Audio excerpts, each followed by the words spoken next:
That year, when I was 9, to save Marcus, I was hit by the blast wave from an explosion, and ever since, I've had to wear a hearing aid. He felt incredibly guilty. He proactively asked to get engaged to me, his eyes red, as he swore, "Grace, I'll take care of you for the rest of my life."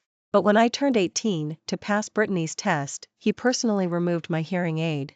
In front of Brittany and our classmates, he spoke with disdain, "You little burden, I've had enough of you. I really wish you hadn't been rescued when you were 9. I wish you had just died." I clutched my hearing rehabilitation report, silent. When I got home, I quietly revised my college application and, with my parents, went to his house to call off the engagement. Marcus, from then on, we would walk separate paths. You and I need not meet again. Grace, I really wish you hadn't been rescued when you were 9. I wish you had just died. After finished speaking, the atmosphere in the private room immediately ignited. Damn. That's why you're the man, Marcus. Next time, when Grace's hearing is completely healed, you should just say it right into her ear. I'm so curious if she'd cry, acting all meek and innocent, like one of those manipulative girls. And what if she hears? Who'd want a cripple anyway? Marcus is just being charitable, doting on her, right? I froze. Clutching the report in my bag, I didn't know what to do. After the college entrance exams, my parents took me to another city for treatment, and my hearing was completely restored. I no longer needed to wear a hearing aid. Today was my birthday party. I had planned to surprise Marcus today, to tell him my hearing was fixed, and I wouldn't be a burden to him anymore. But I never expected that a carefully planned surprise would reveal such a brutal truth. Marcus's words were like a sharp knife, piercing my heart, constricting my chest, leaving me breathless. My fingernails dug into my palm, sending pangs of pain through I bit my lower lip, looked up at Marcus, wanting to ask him why. But he seemed not to notice me. He looked down, toying with the white hearing aid, a mocking, casual smile on his face. "That's enough. Grace saved my life when we were kids, so be mindful of the situation when you say these things. Don't let her hear." Everyone immediately understood. Alright, we promised to keep our mouths shut. TSK, for Grace to snag Marcus, it was worth being deaf for life. Another round of laughter followed. Alright, Grace is a delicate girl after all, not like me, who's laid back enough to hang out with you guys. Don't go too far. Brittany walked over, smiling, and solemnly announced, "Marcus, you passed my test. Now I believe you don't like Grace, so we can go on a date tomorrow." Marcus's eyebrows curved into a smile, his eyes overflowing with tenderness as he hoarsely replied, "Okay." I stared blankly, my mind a complete void. It felt as if the world had stopped. The jeering laughter and playful cheers from the others flooded my ears, eventually turning into a sharp buzzing sound.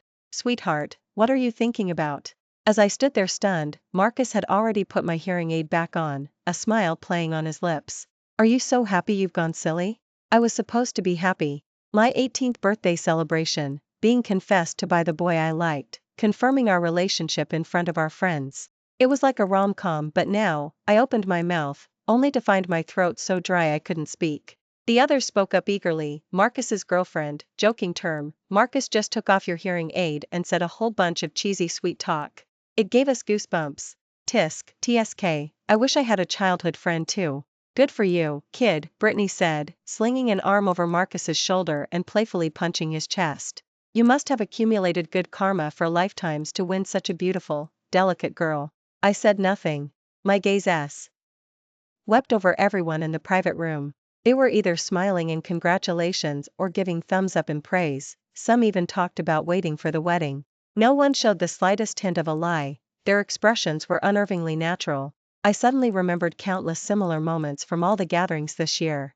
Marcus would remove my hearing aid, his eyes filled with tenderness, and say something I couldn't hear. Then he would put my hearing aid back on.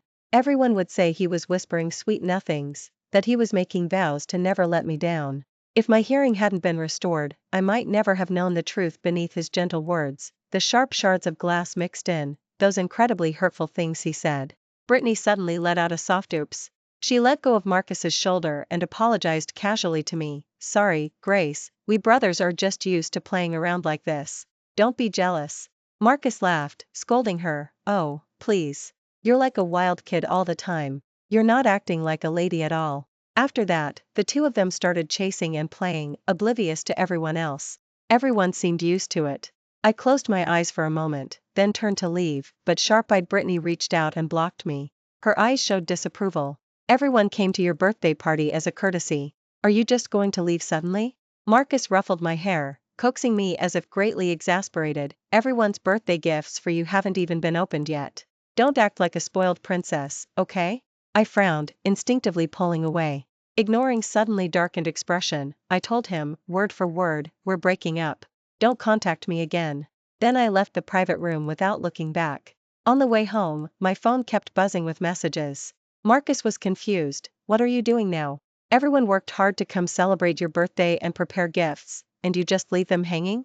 Brittany was just too happy. She has a cheerful and generous personality, not like you girls who are so affected, so she put her arm around my shoulder. Didn't she let go quickly and even apologize to you? A few other friends also tagged me in the group chat. Grace, aren't you being a bit much? Walking out with such a long face for no reason. What did we do to you? Damn, you're just being ungrateful. I found it laughable, and coldly replied, who's being too much? Then I blocked them one by one and left the class group chat. After arriving home, I briefly recounted the incident to my parents. I pursed my lips, facing my worried mother and father. A wave of bittersweet pain surged through me, and my voice uncontrollably cracked. I don't like him anymore. I also don't want to go to university in Northwood City with him, and I certainly don't want to be with him or get married. My mother lovingly wiped away my tears. Sweetheart, it's not a big deal. Your dad and I will take you to call off the engagement tomorrow. We support whatever college application you want to submit. We've got your back. My father led me to the living room and placed the cake knife in my hand. The cake couldn't even be delivered before you came back.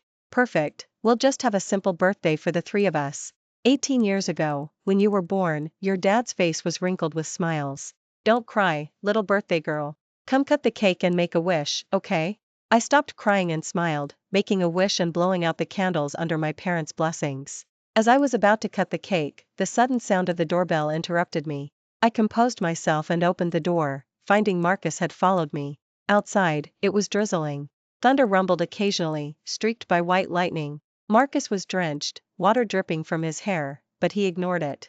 He simply smiled and handed me a beautifully wrapped jewelry box. Look, a birthday gift I carefully picked out for you. Stop AC. Teen childish, everyone's still waiting for you in the private room. And don't casually mention breaking up again, okay? Looking at the diamond bracelet in the jewelry box, I suddenly found it very familiar. The necklace Brittany was wearing today seemed to be from the same brand. I remained unmoved, never taking it. Marcus's arm stayed suspended in midair. After a long moment, he finally lowered his numb arm and questioned impatiently, what the hell got into you today? You were in tears when you first accepted my confession. How can you change your mind so quickly? Grace, do you remember how sweet and obedient you used to be? My chest felt tight. I barely wanted to acknowledge him. Before, I had been immersed in a beautiful dream, believing he cherished only me, that we would go to university in Northwood City together, eat and live together, and after graduation, easily get engaged, married, and start a family. Until today, when the brutal truth was exposed. I finally understood the fact that he didn't love me at all. To him, I was just a burden who had saved his life as a child, someone who couldn't cause any real trouble. I took a deep breath and calmly reiterated, I'm not fooling around. The breakup is serious. Don't contact me again. Marcus suddenly lost his temper. He threw the jewelry box to the ground, his eyes clouded with anger. Grace, what the hell, are you ever going to stop? His words were cut short. My father shielded me, a slight frown on his face. Marcus, you need to be respectful when you speak. You're drenched, you should go home early, take a hot shower, and rest. It's getting late, Uncle won't keep you for dinner. My mother smiled, offering him a slice of cake with a polite smile. Grace has already made her wish, and she doesn't need any gifts. Take this cake home to eat. Go home early, young men should be careful when they're out. Marcus was stunned for a long time. And I probably knew why. In the past, when he came over, my parents were always very enthusiastic. They never once didn't let him in. He simply couldn't understand the reason for my parents' unusual attitude today, and he seemed to want to say something, but hesitated. However, the main door already slammed shut in front of him with a loud snap, leaving him rejected. I really had no appetite. After quickly eating 2 bites of cake, I went back to my bedroom to prepare for bed. My mother was very worried and sat on the edge of my bed, asking, Grace, have you really thought this through?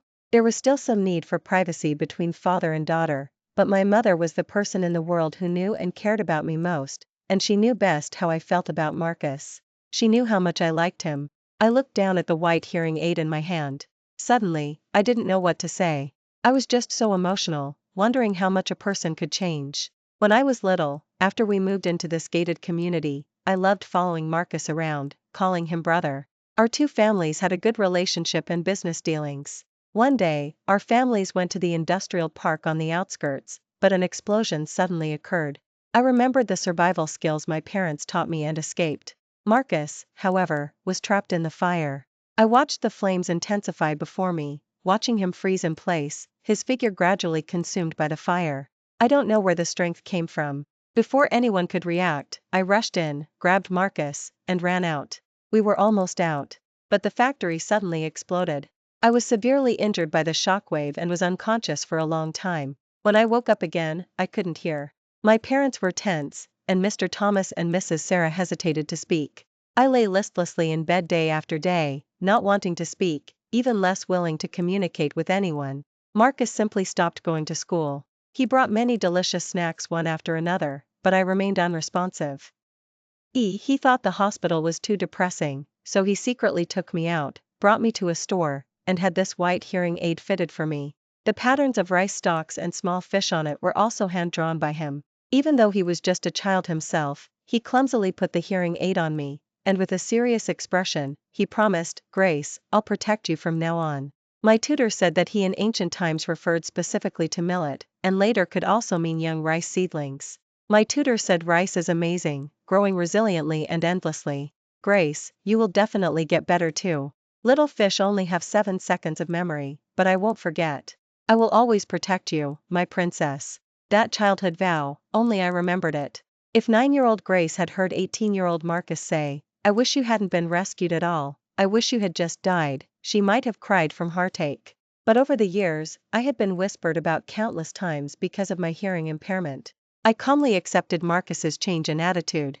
People grow up eventually. When I saved his life, the Thomas family intended to compensate me. Over the years, they've offered nearly 50% profit sharing, which was already very sincere. In the end, we owed each other nothing.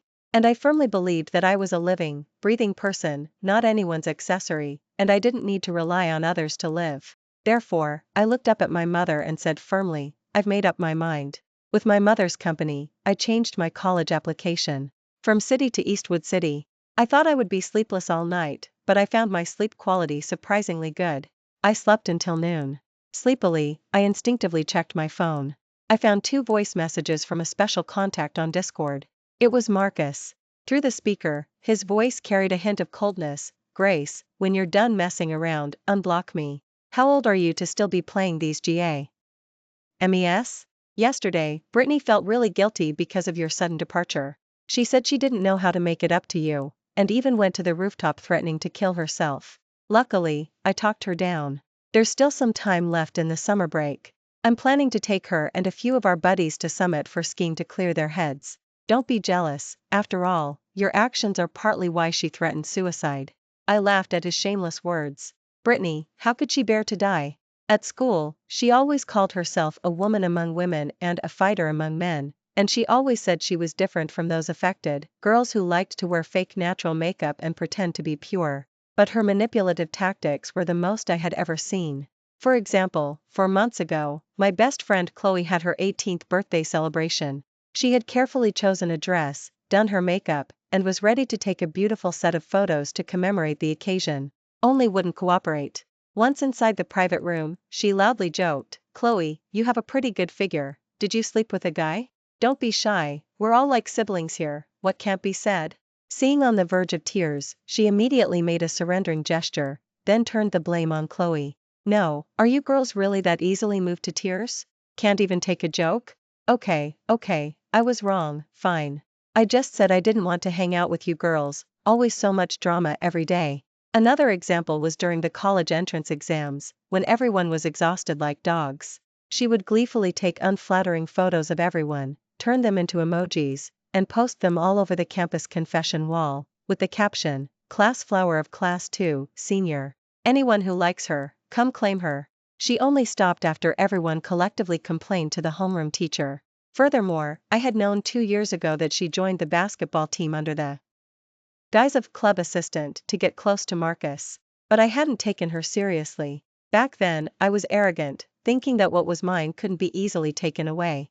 Now that she had really taken it, I accepted it. I considered it my fault for being a poor judge of character, having saved an ungrateful person when I was a child. Grace, if you have any conscience left, come apologize to everyone, especially Brittany. Marcus's messages kept coming. I didn't even finish listening to the voice messages before blocking and deleting his Discord account as well. Outside, my mother was urging me to go buy winter clothes. It's a bit cold in Eastwood City in winter, so Mom will take you to buy some warm clothes. I nodded in agreement. But I didn't expect that after buying clothes on the second floor of the mall, as we were preparing to leave, we happened to run into Marcus and his group. Among 7 or 8 boys, Brittany, in a black miniskirt, was strikingly noticeable. Her sharp eyes spotted me, and she slowly walked over, then deliberately took my arm intimately, saying, "Grace, what a coincidence. Yesterday, I really felt terrible. I didn't realize you were so easily angered. I just treat Marcus like a brother, so please don't be mad, okay?" Brittany wiped away a non-existent tear. "In the end, it's my fault. If I had been more careful, you wouldn't have left. And, even though I almost jumped off the rooftop out of guilt, please don't blame. Have you said enough?" My mother interrupted her, laughing scornfully. "These young girls nowadays, not learning anything good, always playing these guy friend and innocent girl games. My daughter isn't arguing with you because she's been taught good manners since she was little, and she doesn't easily use bad language. But what about your parents? Always hanging around with boys all day. Do you even know how to write the 4 words proper boundaries? If your parents don't teach you, then Aunt will. Your kin.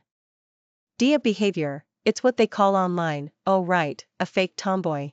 I was amused. I quickly pushed her away, dropping a casual remark, "You smell. We're not close, so please don't try to act familiar." Brittany stiffened. After clearly hearing what my mother said, her eyes immediately turned red, and she stood there, flustered. David immediately stood up for her. "Aunt, do you have any manners? Brittany almost jumped off a building because of your daughter." I briefly glanced at him. I remembered that the phrase, "and what if she hears? Who'd want a cripple anyway? Marcus is just being charitable, doting on her, right?" had come from him yesterday. I felt a sudden wave of disgust. "Grace, Marcus instinctively tried to approach me, to take my hand as he usually would. Marcus," hearing soft call and seeing her swollen eyes, Marcus finally didn't step forward. He took out a tissue to wipe her tears, then couldn't help but say, "Aunt, what you said was too much. Brittany didn't do it on purpose." This was Grace throwing a tantrum, and it almost led to Brittany attempting suicide. "Brittany is young, she just graduated from high school, she's only 19. 19? My mother raised an eyebrow, then chuckled. "You say she's young at 19, but my daughter is only 18. They're both in the prime of their lives. My daughter did nothing wrong, so how did she become the heinous sinner in your words who almost caused someone's death? Marcus, I still remember you playing with Grace when you were little, and how you vowed to protect her. But you've changed so much, Marcus. Aunt is truly disappointed in you."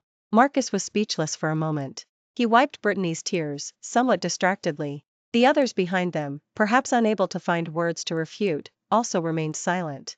I found it pointless and was about to pull my mother away, but suddenly grabbed my wrist. He looked down at the winter clothes in the shopping bag and instinctively said, "You don't need to buy such thick clothes for Northwood City." As he spoke, he seemed to realize something. His eyes lit up, and his grip on my wrist tightened. "So you blocking me and throwing a tantrum were just saying one thing but meaning another, huh? You bought these winter clothes because you want to come skiing with us in Summit, right?"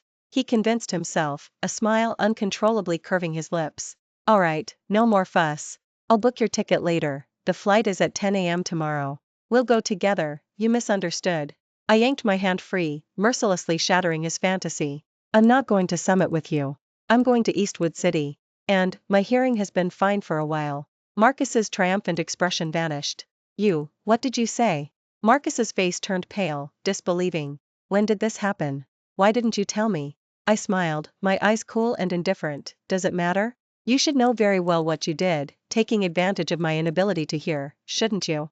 Marcus clenched his fists, stunned and speechless. Brittany's eyes flashed with jealousy, and she casually spoke up to accuse me. "I wouldn't have guessed, Grace. you're such a good actress. We all know your hearing damage is permanent, it's not that easy to cure. After saying that, she feigned surprise, her eyes wide. You don't think that just because you're not a cripple anymore, Marcus will like you again and treat you like a little princess, do you? TSK, I wouldn't have thought Grace was so scheming. Marcus, don't fall for it. Marcus's eyes lit up, and he immediately recovered from his guilt, a triumphant smile returning to his lips. Brittany is right, Grace, stop messing around. I never said I despised you for being partially disabled, so why lie to me? How about this, take back what you said, and then agree to come with us to Summit. I'll overlook your lie. This is your last chance. His words shocked me. I simply couldn't understand his peculiar line of reasoning. Linking arms with my mother, I turned and left. Behind us, someone suddenly said, I just feel like Grace is different somehow. What's different about her? Isn't it just her face and her clothes? I can't put my finger on it, but it feels like something is missing. Brittany replied tearfully, Grace has always been arrogant with people. You're probably hallucinating. The person scratched their head and said, then I guess I was mistaken. The next day, Marcus called me several times using Brittany's phone. I didn't answer a single one. Seeing that boarding time was approaching, with only tens of minutes to get to the airport, Marcus had no choice but to get into the car with the others. But he still couldn't resist sending a message, Grace, you deserve to learn a lesson. When he boarded the plane, my parents and I were already sitting in the Thomas family estate. Mrs. Sarah held my hand, praising me nonstop. Grace, you're getting more beautiful every day. Your parents told me your estimated score for the college entrance exams is above 600. You're such a good child. Aunt is just waiting for you to join our family and manage that mischievous Marcus. Listening to these compliments pouring in like a stream, I sat on the sofa, finding it difficult to bring up the matter of calling off the engagement. After all, Mr. Thomas and Mrs. Sarah had been very good to me all these years. They always sent birthday gifts in advance, our two families ate holiday dinner together, and the generous cash gifts they gave me were always the biggest. After the two families exchanged pleasantries for a while, I finally stated my purpose. Uncle and Aunt, I'm here today with my parents because I want to call off the engagement made when I was 9. Mrs. Sarah was startled and rushed to take my hand. Grace, did Marcus do something to upset you? Tell Sarah, and I'll help you teach him a lesson. That rascal, always getting into trouble, only knows how to make you angry. I shook my head, my tone very calm. He already has someone he likes. And I've also realized that my feelings for Marcus aren't romantic love. What's more, Uncle and Aunt, now we have personal choice in marriage, so let's annul those early marriage contracts. Mrs. Sarah's face turned grim. Just as she was about to say something, Mr. Thomas interrupted her. Grace, where's your hearing aid? At the mention of this, my parents immediately smiled. It's been cured abroad, her hearing is back to normal now. Mrs. Sarah was overjoyed but still wouldn't give up. Grace, why don't you wait until Marcus comes back to talk about it? He has a right to know too. You used to follow him around all day when you were little and even saved his life. How can those feelings just disappear? I looked down at the gently rippling tea in the teacup on the coffee table. Finally, I firmed my resolve. Aunt, neither of us likes each other, so let's not torment each other anymore. Mr. Thomas sighed, clearly aware of our family's stance, and stopped Mrs. Sarah's attempt to persuade me, instructing the butler to bring the marriage contract. Watching the two marriage contracts being torn, burned, and turning to ashes, I finally let out a sigh of relief. I requested of them, Aunt, Uncle, please don't tell anyone about this yet. Let's take our time with it. They both nodded in agreement. But that night, I received a call from Marcus. I instinctively assumed he had learned about the annulment of the engagement. Unexpectedly, he said helplessly, how can you be so clumsy that you even fill out your college application incorrectly? If I hadn't kept an eye out, you would have gone to university in Eastwood City. Grace, I've already changed your application back. Brittany's application is also for Northwood City University. Her family isn't well off, and she can't even afford tuition, so as classmates, we should help her out. The hot summer night wind blew through. I felt a chill run through my body, and my heart sank completely. He changed my college application? Yes, that's right. I had always been completely open with Marcus since childhood. He knew my preferences, my hobbies, and naturally, he could also recite my phone number and ID card number. So, he kept an eye out and checked my application just before the submission deadline. Then he changed my college application. I didn't even have time to tell him that modifying someone else's application was illegal. I hastily hung up the phone, looked at my phone, and saw that the time was already 11:58 p.m., just before the deadline. Fortunately, I could recite my examination admission ticket number and ID card number. Using the fastest speed I could muster, I managed to change my application back to Eastwood City University before the time reached midnight. Watching the outcome finally settle, I breathed a sigh of relief. I was about to send a message to Chloe on WhatsApp to tell her we could go to the same university, but a notification popped up on my social media post feed. Clicking on it, I found it was a boastful social media post from Brittany. The accompanying image was a group photo of her, the guys from the mall that day, skiing and soaking in hot springs together. The caption read, "With friends, with loved ones, to youth, to our younger days." What was particularly ridiculous was that she subtly tagged me. This act was practically an open provocation, wasn't it? I twitched my lips, opened my chat with her, and sent a video screenshot. Open your eyes and look, what is this?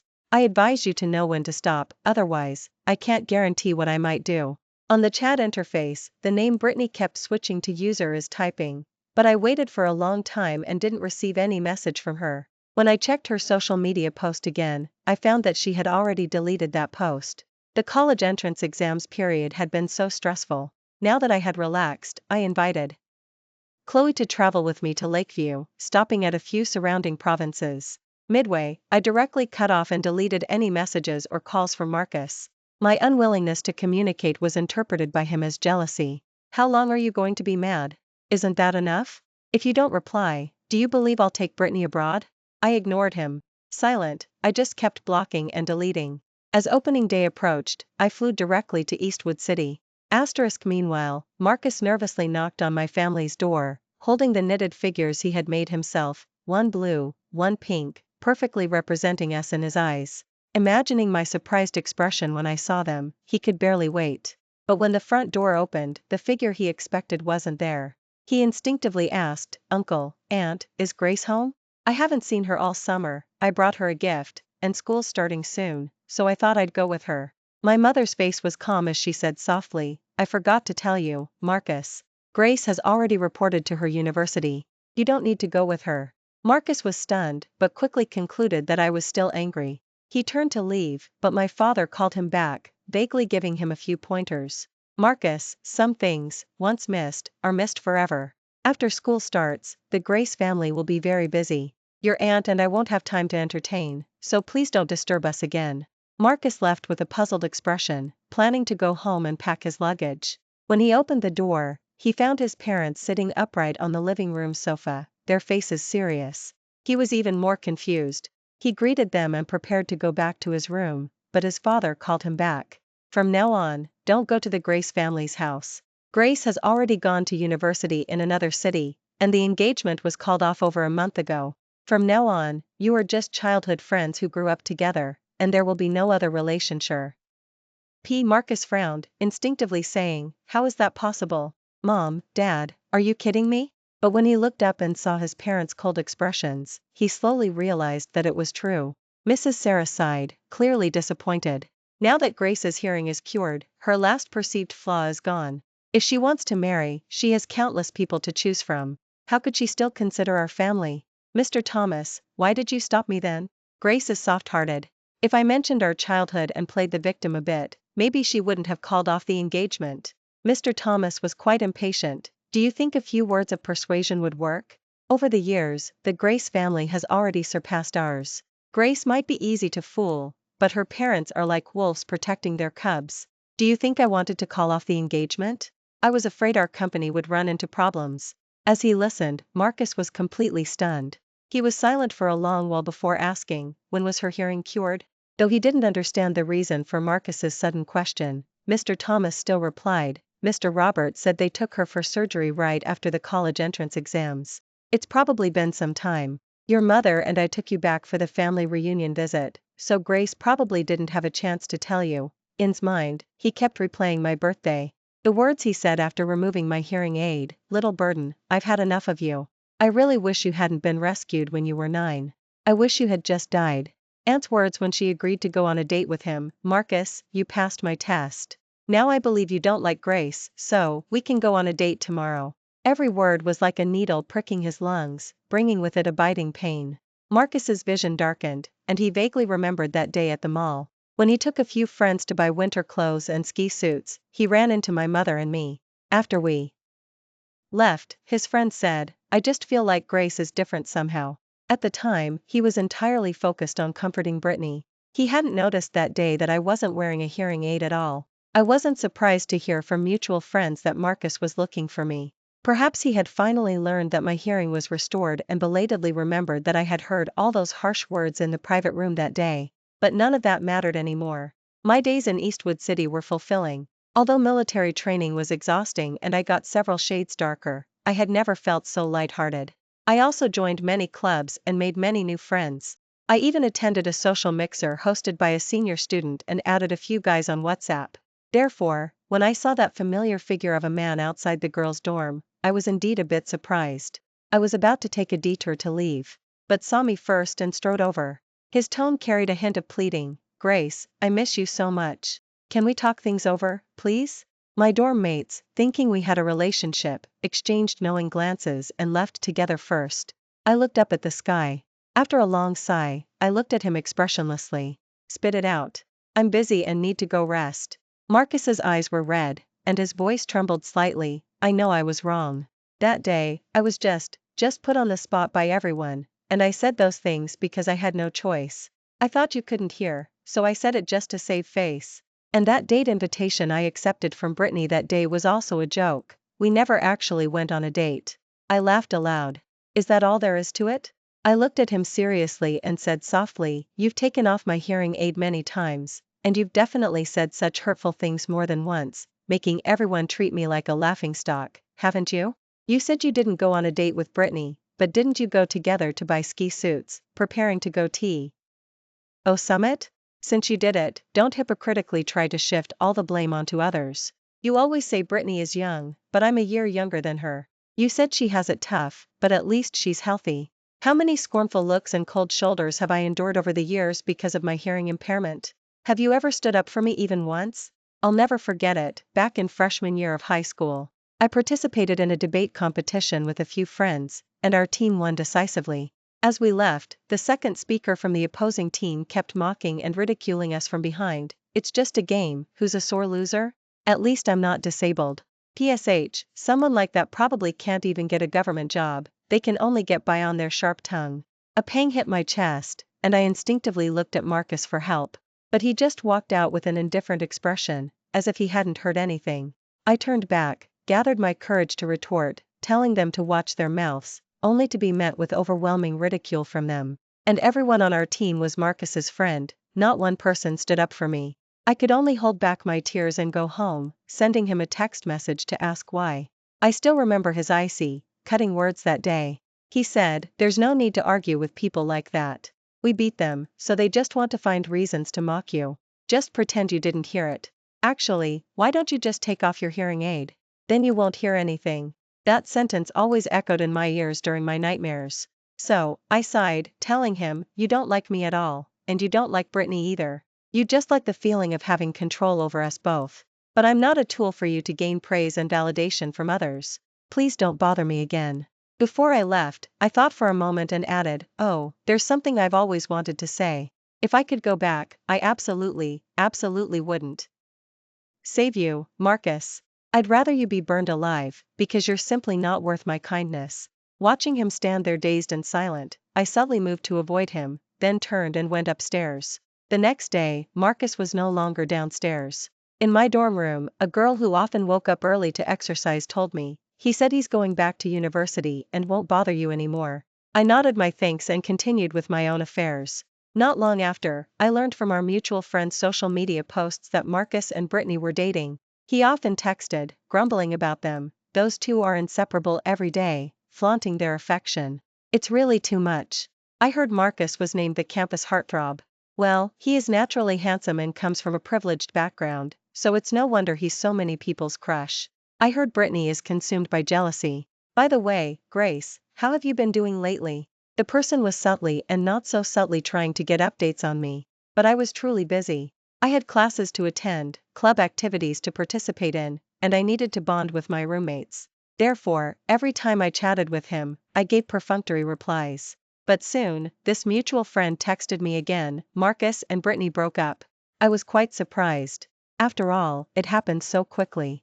Only after listening to the voice message from my mutual friend did I learn the details. Brittany found out she was pregnant in her second month of university. Marcus didn't want the child and transferred 30,000 yuan to her, telling her to get an abortion. But refused. Aren't you worried about my health? What if after this abortion, I can never have children again? Marcus, annoyed, retorted, do you really think this is a novel? Stop reading too many stories where a single miscarriage renders someone infertile. Go get rid of the child soon, don't make me resort to force. During their argument, Marcus accidentally pushed her.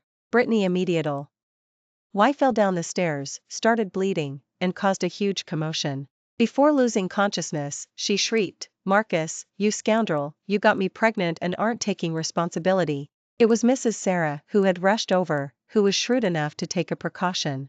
She spent 3,000 yuan to have someone collect some blood from the stairwell for a paternity test, which eventually revealed that the child in Brittany's womb was not Marcus's. When Sarah confronted her in the hospital room with the DNA report, Brittany's lips trembled, and she couldn't utter a word.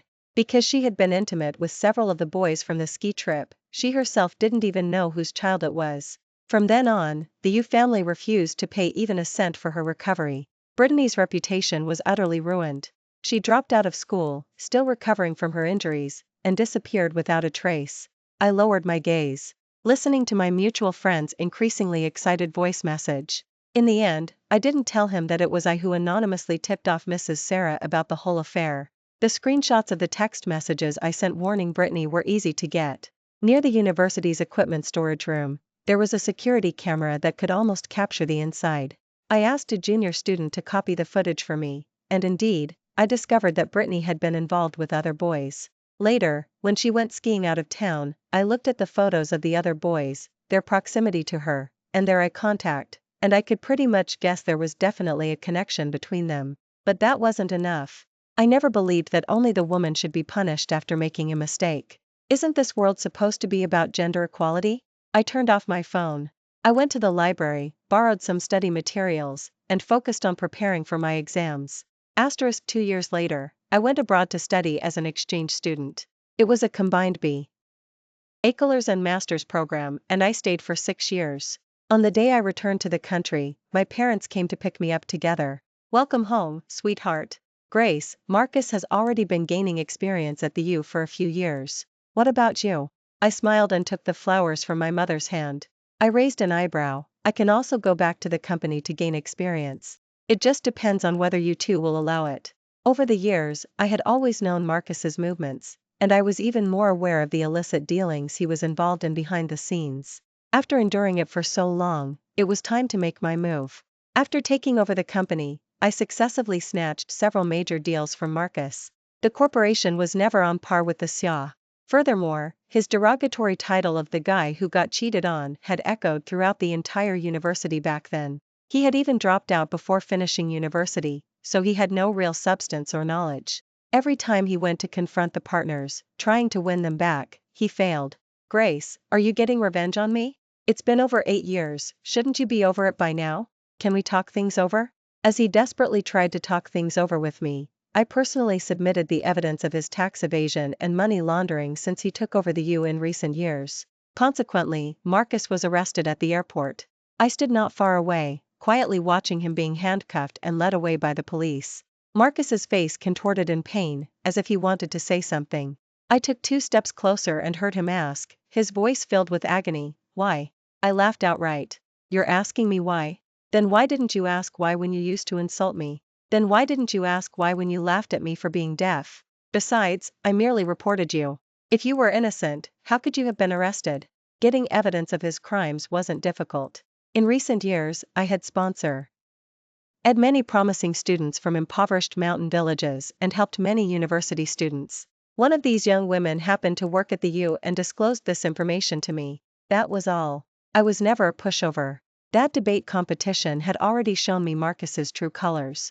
He was hypocritical, always detached and indifferent, and extremely self-serving. But I hadn't fully grown yet, my wings hadn't fully formed. So I endured until the birthday party after high school graduation. I knew my opportunity had arrived. I could confidently call off the engagement and no longer attend the same university as him. I could study abroad, sever all ties with him, and wait for the chance to pull him off his pedestal. As it turned out, I succeeded. Marcus was out of the game. After hearing everything, Marcus couldn't even utter a single word. With his hands cuffed, he followed the police away in a daze, his steps exceptionally unsteady. Ultimately, he was sentenced to 7 years in prison. I spared the U parents' reputation by merely gradually acquiring the U family's business segments, without directly targeting the U. It was the last shred of decency I offered. Asterisk at 32 years old, I was already on the Forbes list.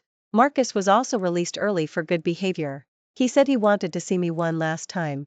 I agreed. In the coffee shop downstairs from my company, he looked worn and aged, hesitating as he asked me, if there's a next life, and I don't say those things, could we still be together?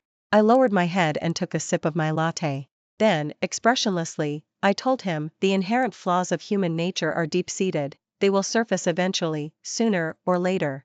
Asking these questions is utterly meaningless.